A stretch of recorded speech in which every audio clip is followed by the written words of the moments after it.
Hi guys, finally, nandito na ako sa bahay. Natapos na rin yung ano ko, yung duty ko. Thanks God.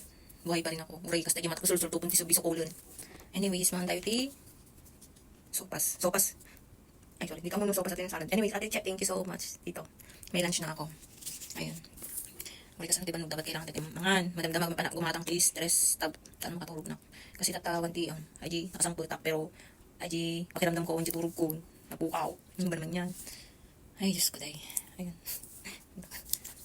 Dapat always positive lang tayo, diba? Ang aming katadatireason na lahat may may dahilan. Kaya nangyayari sa buhay natin. Yun guys, update ko lang. Matapos rin yung 16 hours na duty ko since 10 PM until 2 PM. Ngayon 3 PM na dito, so may 1 hour na ako. Actually, ang hirap nga kasi nagantay ako ng taxi, halos ayaw kong ipasakay ng taxi. Ayaw niya akong pasakayin kasi baha nga. Pero sabi ko hindi, wala nang baha. Buti na lang wala. Ayun, humihingi siya ng 10 stars daw. Mamaya ko na lang siya bigyan. Tapos ayun, thank you.